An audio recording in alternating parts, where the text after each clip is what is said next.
Welcome back বন্ধুরা। আজ আপনাদের জন্য নিয়ে এসেছি 2025 সালে রিলিজ হওয়া অয়ন মুখার্জি পরিচালিত অ্যাকশন থ্রিলার মুভি ওয়ার 2। একজন অফিসার দেশকে একটা ডেঞ্জারাস গ্রুপের হাত থেকে বাঁচানোর জন্য তার একজন বিশ্বস্ত গুপ্তচরকে একটি সিক্রেট মিশনে পাঠিয়েছিলেন, ওই গ্রুপকে খুঁজে বের করার জন্য। কিন্তু সেই মিশনে যাওয়ার পর সে অভিযুক্ত হয় দেশদ্রোহিতা নামে। কিন্তু কেন সে দেশের সাথে এবং সেই অফিসারের সাথে এরকম বিশ্বাসঘাতকতা করলো? পরবর্তীতে সেই গুপ্তচরকে খুঁজে বের করার জন্য তারই ব্যাচমেটের একজনকে পাঠানো হয়। আর এইসবের মাঝে একের পর এক জবরদস্ত অ্যাকশন এই মুভিকে করেছে আরো জোস। তো চলো বন্ধুরা, আর দেরি না করে এক্সপ্লেনেশন শুরু করা যাক। সিনেমার শুরুতে আমাদের জাপানের দৃশ্য দেখানো হয়। ইনি হলেন জাপানের সবচেয়ে বড় ডন, যাকে মারার জন্য ঋত্বিক রোশন মানে কাবির তার বাড়িতে এসেছে। তখন তার ভয়ানক নেকড়ে যায় কাবিরকে শেষ করার জন্য, কিন্তু নেকড়ে কাবিরের চোখ দেখার পর ভয়ে বিজে বেড়াল হয়ে যায়। কাবির একা এসেছে দেখে ডন বলে, তুই কি একাই এসেছিস? আর কাউকে আনিসনি? আর কে তুই? কাবির বলে, হ্যাঁ আমি একাই এসেছি, আমি হলাম তোর মৃত্যু। এরপর কাবিরের সাথে লড়াই করার জন্য দুজন চালা আসতে থাকে। তখন কাবির পিস্তল বের করলে ডন বলে, আমার এই বাড়ি, আমার কাছে মন্দির, আর আমি মন্দিরে বন্দুক চালাই না। তখন কাবির পিস্তল ফেলে দিয়ে খালি হাতে সবার সাথে লড়াই করতে থাকে এবং এই ফাইটিং দৃশ্যটি অসাধারণ ছিল। শেষের দিকে ডন হেলিকপ্টার নিয়ে পালাতে শুরু করলে কাবির তার হেলিকপ্টার সহ ডনকে উড়িয়ে দেয়। এরপর আমাদের জার্মানির সিন দেখানো হয়, যেখানে কাবির এসেছে তার পেমেন্ট নিতে। এখানে আমরা জানতে পারি কাবির কন্ট্রাক্ট কিলিং এর কাজ করে। তখন ওই লেডি বলে একটা পার্টি আছে যারা কিনা চাই কাবির সবসময় তাদের জন্য কাজ করুক, কিন্তু কাবির এতে মানা করে দিলে সেই লেডি কাবিরকে গ্যাস ছুড়ে বেহুশ করে দেয়। এরপর আমরা ইন্ডিয়াতে কাবিয়াকে দেখি, যাকে অ্যাওয়ার্ড দিচ্ছে, কেননা সে একাই অনেক সোলজারদের জান বাঁচিয়েছিল। আর ইনি হলেন কর্নেল রুদ্র, কাবিয়ার বাবা। এরপর তারা বাপ মেয়ে এক পার্টিতে যায় আর কাবিয়ার সাকসেসকে এনজয় করতে থাকে। এরপর আমাদের কাবিরকে দেখানো হয় যে তার হুঁশ ফিরেছে এবং তার সামনে কিছু স্ক্রিন ওপেন হয়, যেগুলো কিনা বিভিন্ন দেশ থেকে আলাদা আলাদা পার্টি কথা বলছে। এখানে কাবির জানতে পারে যাদের জন্য সে কাজ করবে সেটা একটা অর্গানাইজেশন যার নাম পলি, আর তারা চাই কাবির এখন তাদের জন্য কাজ করুক, কেননা আজ পর্যন্ত যতগুলো কাজ করছে এর বেশিরভাগ কাজ পলি গ্রুপই দিয়েছে। আর কাবির সবগুলো কাজ অনেক ভালোভাবে করেছে, যার কারণে কাবিরকে তারা সিলেক্ট করেছে। তখন কাবির বলে, আমি টাকা পেলে যে কোনো কাজ করতে রাজি আছি। তখন তারা খুশি হয়ে যায় আর কাবিরকে বলে, তোমার পিছনে একজন মানুষ আছে, তাকে তোমার মারতে হবে। যখন কাবির পিছনের লোকটিকে দেখে তখন সে শকড হয়ে যায়, কেননা এই লোক আর কেউ নয় বরং কর্নেল রুদ্রা। আর কাবিরের জন্য কর্নেল রুদ্রা তার বাবার সমান। এবার সিন 2 বছর আগে শিফট হয়, যেখানে আমরা দেখি কাবির রয়ের এজেন্ট এবং কর্নেল রুদ্রা তাকে বলে যে কলিডামের একটা অর্গানাইজেশনের সম্পর্কে তুমি ভালোভাবে জানো। এই অর্গানাইজেশন সম্পর্কে জানার জন্য কর্নেল রুদ্রা অনেক চেষ্টা করেও কিছুই জানতে পারে না। তাই তিনি কাবিরকে বলেন এই সম্পর্কে জানার জন্য। আর তিনি বলেন যে এই অর্গানাইজেশনে বিভিন্ন দেশের লোক আছে আর তার ডাউট যে ইন্ডিয়া থেকে কেউ রয়েছে যে কিনা তাদের সাহায্য করছে। এই জন্য তিনি চান কাবির এই অর্গানাইজেশনের সাথে মিলে যাক, যাতে করে কাবির তাদের সম্পর্কে সম্পূর্ণ জানকারি পেতে পারে, কেননা এই অর্গানাইজেশন এক এক করে সব দেশের উপর কন্ট্রোল করতে চাইছে। তখন কাবির সেই অর্গানাইজেশনের লোকদের কাছে বলে যে সে রয়ের কাজ ছেড়ে দিয়েছে।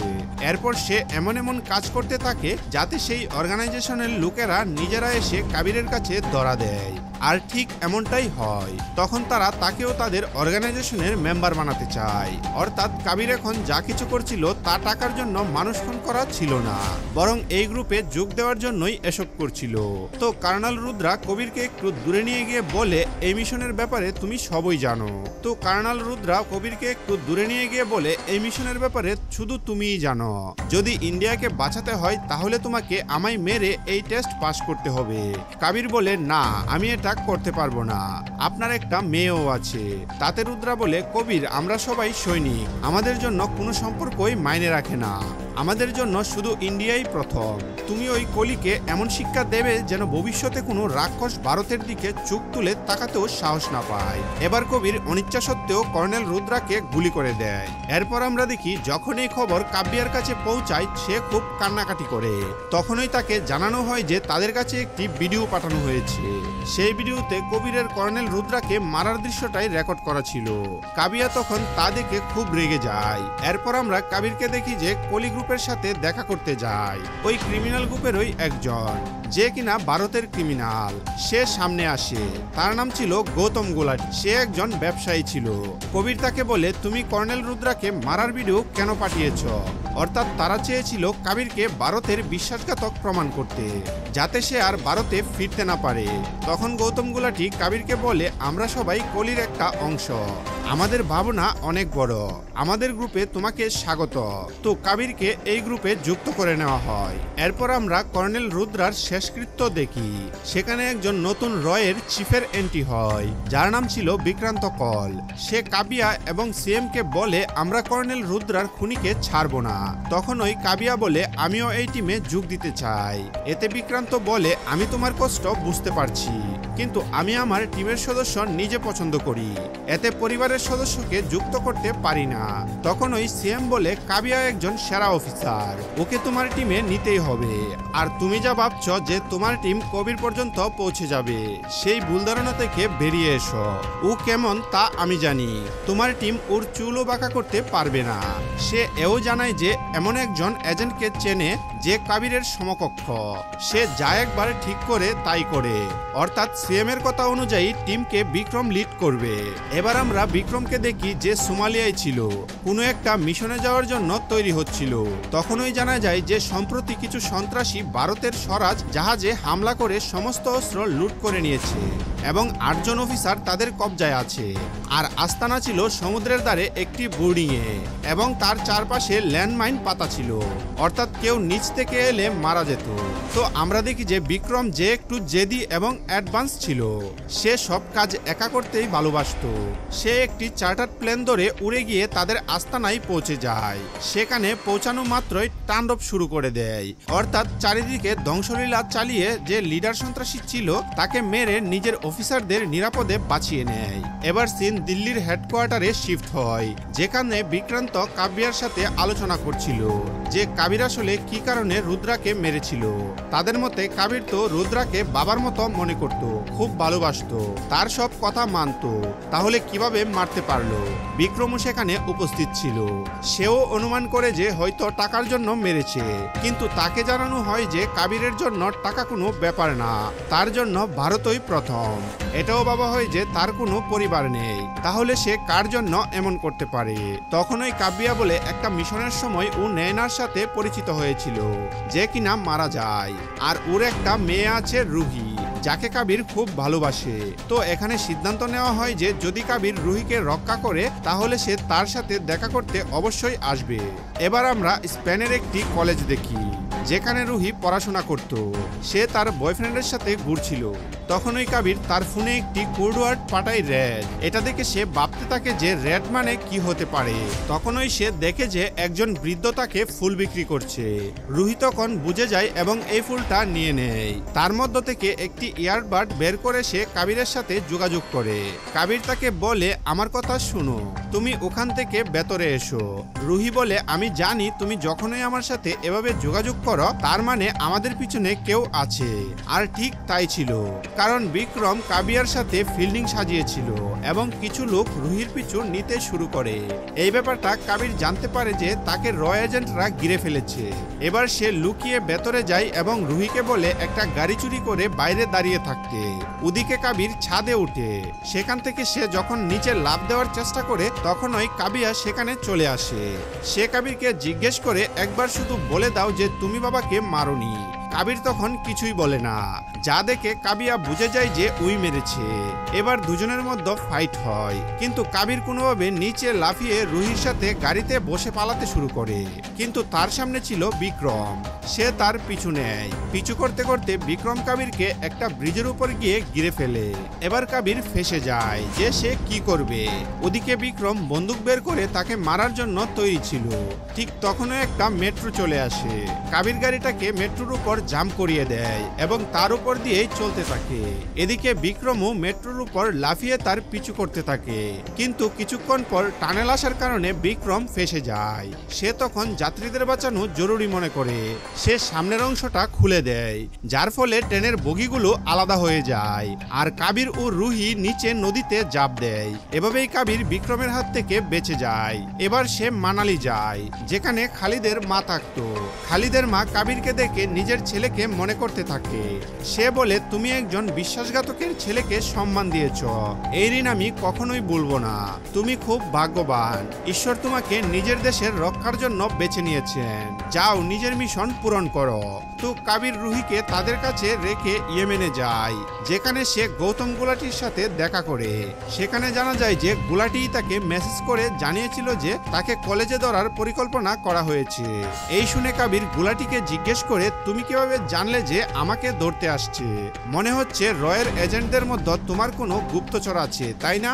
গৌতম গুলাটি তার কথা এড়িয়ে যায়, যদিও কাবির জানার চেষ্টা করছিল যে রয়ের মধ্যে কে বিশ্বাসঘাতক হতে পারে, কিন্তু সে বলে না। গুলাটি তাকে বলে যে ভারতের ক্যাবিনেট থেকে একজনকে তাদের দলে বেড়াতে হবে, অর্থাৎ তার নিশানা ছিল সিএম সারং।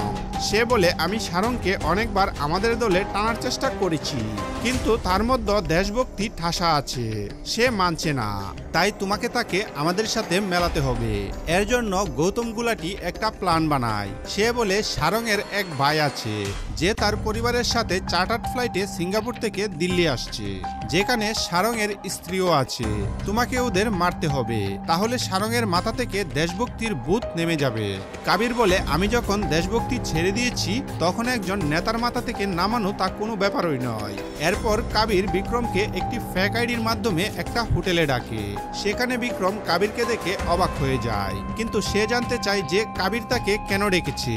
তখন কাবির বলে, কর্নেল রুদ্রা এবং সারং এর পরিবারকে মারার পেছনে সব সত্যটা বলে। সে বলে, আমি তোমাকে একটা নির্দোষ পরিবারকে বাঁচানোর সুযোগ দিচ্ছি, তোমাকে কলি এবং আমার হাত থেকে ওই লোকদের বাঁচাতে হবে। এই শুনে বিক্রম বলে, তুমি আমাকে কেন বিশ্বাস করছো? তুমি তো বিক্রান্ত আর কেবেকেও জানাতে পারতে।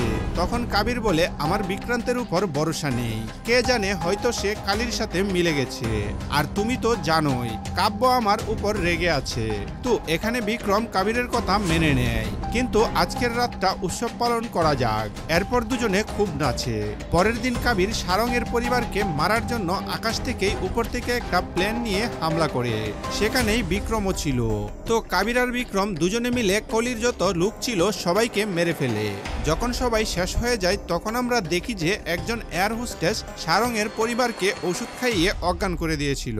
তখন ওই বিক্রম সেই এয়ার হোস্টেসকে মারতে মারতে বলে, কত ভালো হবে যদি এই লোকগুলো ঘুমের মধ্যেই মারা যায়। এই শুনে কাবির অবাক হয়ে যায়। সে কিছু করার আগে বিক্রম সেই সমস্ত লোককে মেরে ফেলে। কাবির বুঝতে পারে যে এ হলো কলির বন্ধু। এখন বিক্রম কাবিরকে বলে যে, পার্টনার, আমি চাইলে তোকে মেরে ফেলতে পারতাম, কিন্তু এখনো তোকে মারার সময় আসেনি। সে তাকে প্যারাশুট দিয়ে ঝাঁপ দিতে বলে এবং এখানে একটা কথা বলে যে, যা কাব্বু, নিচে ঝাঁপ দে। এই শুনে কবির হতবাক হয়ে যায়। সে বলে রঘু, আর তারপর বিক্রম তাকে নিচে ফেলে দেয়। এখানে একটা বিরাট বড় রহস্যের উন্মোচন হয় যে এরা দুজনে ছোটবেলার বন্ধু ছিল, রঘু আর কাব্বু।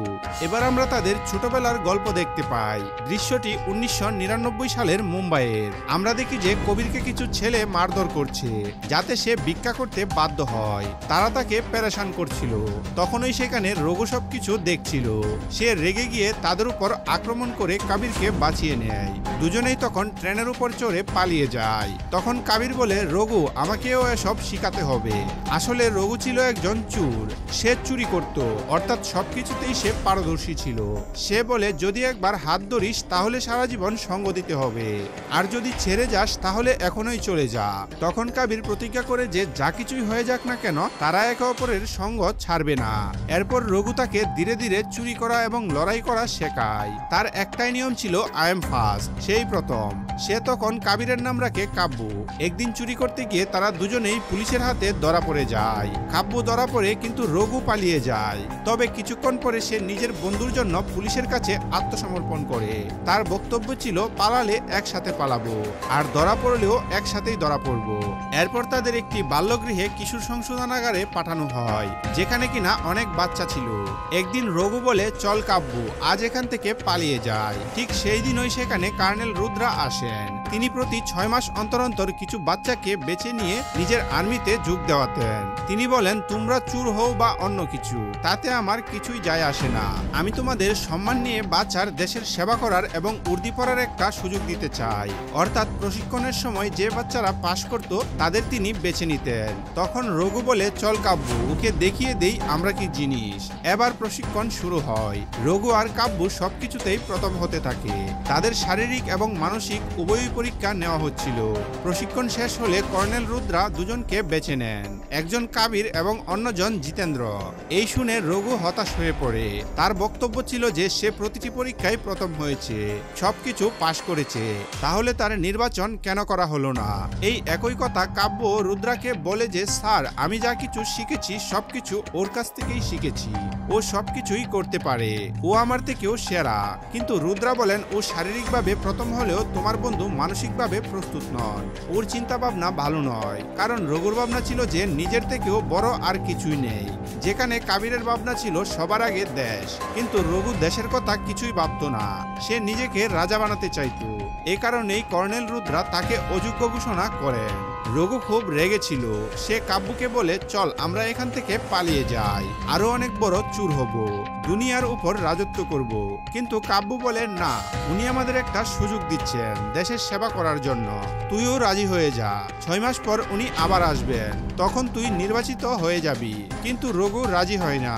তার বক্তব্য ছিল, যা তুই দেশের চাকর হয়ে যা, আমি চাকর হতে পারবো না, আমি একাই রাজত্ব করব। এখানেই দুজনের পথ আলাদা হয়ে যায়। কিন্তু কিছুদিন পর রঘু রয়ে যোগ দেয়, তবে সে নিজের নাম রেখেছিল বিক্রম। এরপর গল্প আবারও বর্তমানে ফিরে আসে। আমরা বিক্রমকে দেখি যে গৌতম গুলাটির সাথে কথা বলছে। সে জিজ্ঞেস করে, তোর তো কবিরকে প্লেনেই মেরে ফেলার কথা ছিল, তাহলে ও বাঁচলো কিভাবে? এবার যেন এমন ভুল না হয়, যেভাবেই হোক ওকে খুঁজে বের করে শেষ করে দে। তখন বিক্রম বলে, কাবিরকে খোঁজার দরকার নেই, তুমি যেখানে আছো ও তোমাকেই খুঁজতে খুঁজতে আসবে, কারণ তুমি ওকে এই সবকিছু করতে বলেছিলে আর ওকে প্লেনে ফাঁসিয়েছিলে, তাই তুমি যেখানে আছো সে ঠিকানাটা পাঠিয়ে দিও। পরের দিন গৌতম গুলাটি আরব উপসাগরের একটি জাহাজে ছিল। ঠিক তখনই সেখানে কাবির পৌঁছে যায়। সে জাহাজের লোকদের মেরে গুলাটির কাছে পৌঁছে যায়। গুলাটি তাকে দেখে ভয় পেয়ে যায়। এর মধ্যে আবার কলির সদস্যরা যোগাযোগ করে। কবির সঙ্গে সঙ্গে গুলাটিকে লুকিয়ে ফেলে। তখন কলির সদস্যরা কাবিরের সাথে একটি প্ল্যান শেয়ার করে। তাদের পরিকল্পনা ছিল ভারতের প্রধানমন্ত্রীকে শেষ করে দিতে হবে, তারপর তার জায়গায় তাদের একজন লোক বসবে এবং ভারতে শাসন হবে সবার। কিন্তু সিদ্ধান্ত নেবে কলি, অর্থাৎ কবির বুঝতে পারে যে এরা প্রধানমন্ত্রীকে মেরে তার জায়গায় অন্য কাউকে বসাতে চায়। তখন কাবির গোলাটিকে তাদের সামনে এনে বলে যে, তোমরা যেখানেই থাকো না কেন আমি তোমাদের খুঁজে খুঁজে মারবো। এরপর কবির যেই গোলাটিকে মারতে যায় তখন ওই বিক্রম সেখানে এসে হাজির হয়। সে কবিরকে গুলি করে এবং তারপর তাদের বন্ধুত্বের কথা বলে। এই শুনে গোলাটি বিক্রমকেই দোষারোপ করে। তখন বিক্রম তাকে জিজ্ঞেস করে, আচ্ছা বলো তো, আমি তো সবকিছুতেই প্রথম ছিলাম, তাহলে আমাকে কলিতে যোগ দেওয়ার জন্য সুযোগ কেন দেওয়া হলো না? এতে গোলাটি হেসে বলে, তুই শক্তিশালী হতে পারিস, কিন্তু আমাদের প্ল্যান বোঝার মতো ক্ষমতা তোর নেই। এই শুনে বিক্রম রাগে জ্বলে ওঠে। সে বলে, তুই যদি না থাকিস তাহলে তোর জায়গা কে নেবে রে? এই বলে সে গোলাটিকে মেরে ফেলে। অর্থাৎ বিক্রম গোলাটিকে মেরে কলিতে যোগ দিতে চেয়েছিল। অন্যদিকে কবির বুঝতে পারে যে বিক্রম সেদিন তাকে কেন ছেড়ে দিয়েছিল। সে চেয়েছিল যেন গোলাটির খুনের দায়ে কবির ফেঁসে যায়। এখন বিক্রম কবিরকে বলে, আমি তোকে সবকিছু শিখিয়েছি, আমি তোর গুরু, আর তুই আমার থেকে সেরা হওয়ার চেষ্টা করছিস। তার বক্তব্য ছিল যে সে একটি অন্ধকার, তুই তো দেশের চাকর হয়ে এই জায়গায় পৌঁছেছিস, কিন্তু আমি স্বাধীন থেকে এখানে এসেছি। তখন কবির তাকে কটাক্ষ করে বলে, তুই তো সবসময় আই এম ফার্স্ট করে এসেছিস, তুই একাই খেলে এসেছিস, কিন্তু যখন কলির শাসন ভারতে চলবে তখন তুই কি করবি? তুই তো তাদের আদেশ মানবি, তাদের ইশারায় নাচবি। এর উত্তরে বিক্রম বলে, তুই আমাকে সবসময়ই চিনিস যে রঘু ইজ ফার্স্ট। আমার একটু সময় লাগবে ঠিকই, কিন্তু কিছুদিন পর কলির উপরও আমার শাসন চলবে, আর তারপর ভারতের উপরেও। এখন কবির মেনে নেই যে তার বন্ধু রঘু সবসময় এমন হয়েছিল, ওর চিন্তা ভাবনা ভালো নয়। এ কারণেই কর্নেল রুদ্রা তাকে নির্বাচিত করেননি। এরপর বিক্রম যেই কবিরকে মারার জন্য এগিয়ে যায়, তখনই কবির বিস্ফোরণ ঘটিয়ে বুট দিয়ে পালিয়ে যেতে শুরু করে। এবার দুজনের মধ্যে ধাওয়া পাল্টা দেওয়া অ্যাকশন শুরু হয় এবং কোনোভাবে কবির আরও একবার বিক্রমের হাত থেকে পালিয়ে যায়। এবার আমরা কাবিয়া এবং বিক্রান্তকে দেখি। বিক্রান্ত বিক্রমকে বলে, কাল প্রধানমন্ত্রী দাবুস থেকে ফিরছেন, তোমাকে তার নিরাপত্তা দিতে হবে। অন্যদিকে কাবিয়া কবিরের জিনিসপত্রের মধ্যে একটি আংটি খুঁজে পায়। গল্প তখন ফ্ল্যাশব্যাকে যায়। আমরা দেখতে পাই যে কাবিয়া কবিরকে খুব ভালোবাসতো, তারা একে অপরকে ভালোবাসতো। একদিন সে একটি গুলি গলিয়ে আংটি বানিয়েছিল এবং কবিরকে দিয়ে বিয়ের প্রস্তাব দিয়েছিল, কিন্তু কবির বলেছিল যে এটা সম্ভব নয়, কারণ কর্নেল রুদ্রা তাকে একজন সৈনিক নয়, বরং রয়ের একজন ওয়ারিয়র যোদ্ধা বানিয়েছিলেন, যাকে লুকিয়ে মিশন পূরণ করতে হয়। সে চাইলেও কোনো পরিবার তৈরি করতে পারত না, এ কারণে সে না করে দেয়। কাবিয়া বলে, আমি জানতাম তুমি এরকমই কিছু বলবে, তুমি আমার বাবার মতো। তার কাছেও ভারতই প্রথম। এখানেই তাদের ব্রেকআপ হয়ে যায়। আমরা দেখি যে জায়গায় তারা আলাদা হয়েছিল সেই জায়গাতেই কাবির আবার তাকে ডাকে এবং এতদিন সে যা যা করেছে তার সব সত্যিটা জানায়, যা শুনে কাবিয়া বিশ্বাস করে নেয়। সে বলে, আমাদের তাড়াতাড়ি বিক্রমকে থামাতে হবে, কারণ প্রধানমন্ত্রীর নিরাপত্তার দায়িত্বে ওই আছে।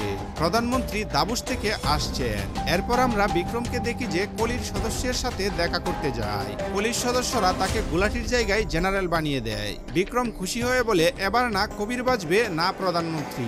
অন্যদিকে কাবিয়া বিক্রমের সত্যিটা এবং প্রধানমন্ত্রীর উপর হতে চলা আক্রমণের ব্যাপারে কথা বলার জন্য সারংকে ফোন করে। সে বলে, আমি আর কবির তোমার সাথে কিছু কথা বলতে চাই। এই শুনে সারং বলে, দাঁড়াও, ফোনে কথা বলা ঠিক হবে না, আমি একটা জায়গার কথা বলছি, সেখানে চলে এসো।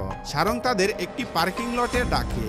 আমরা দেখি যে তারা পার্কিং লটে পৌঁছানোর সাথে সাথেই সেখানে কিছু গুন্ডা চলে আসে এবং তাদের মারার চেষ্টা করে, অর্থাৎ এই গুন্ডাদের সারং পাঠিয়েছিল।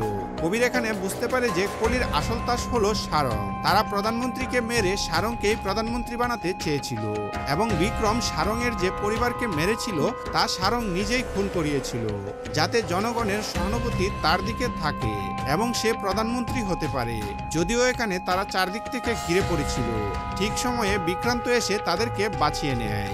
সে বলে, কর্নেল রুদ্রাকে কলির ব্যাপারে আমিই জানিয়েছিলাম। এক সময় কর্নেল রুদ্রার জন্য আমিই কবির ছিলাম। তিনি আমাকে তোমার ব্যাপারে বলেছিলেন যে যদি কবির বেঁচে যায় তাহলে বুঝে নিও সে ক্লান্ত হয়নি, সে হেরেও যায়নি, সে আমাদের মতোই। তখন তিনজন মিলে পরিকল্পনা করে যে কোনোভাবে বিক্রমকে প্রধানমন্ত্রীর নিরাপত্তা থেকে সরাতে হবে। তারা দেখে যে একজন লোক বেঁচে আছে। তারা তাকে দিয়ে বিক্রমকে ফোন করায় এবং জানায় যে কবির আর কাব্যা মারা গেছে। এই শুনে বিক্রম কিছুটা দুঃখিত হলেও নিশ্চিত হয়ে যায়। এবার দৃশ্যটি দাবুসে চলে যায়। আমরা দেখি যে বিক্রম প্রধানমন্ত্রীর সাথে আছে, কিন্তু বিক্রান্ত এসে তাকে বলে, পার্কিং লটে একটা আক্রমণ হয়েছে, আমার মনে হয় এটা কাবিরই করেছে, তাই সারং এর জন্য বিপদে রয়েছে, কারণ তাদের শেষ ফোনটা সারংকেই করা হয়েছিল, তাই তোমার ওর কাছে যাওয়া উচিত। এইভাবে বিক্রম অনিচ্ছা সত্ত্বেও সারংয়ের সাথে যায়। সেখানে সারং তাকে দেখে বলে, তোমার তো প্রধানমন্ত্রীর সাথেই থাকার কথা ছিল। তখন বিক্রম বলে, এইসব কিছু কার পার্কিং এর আক্রমণের জন্য হয়েছে, কিন্তু কাবির মারা গেছে।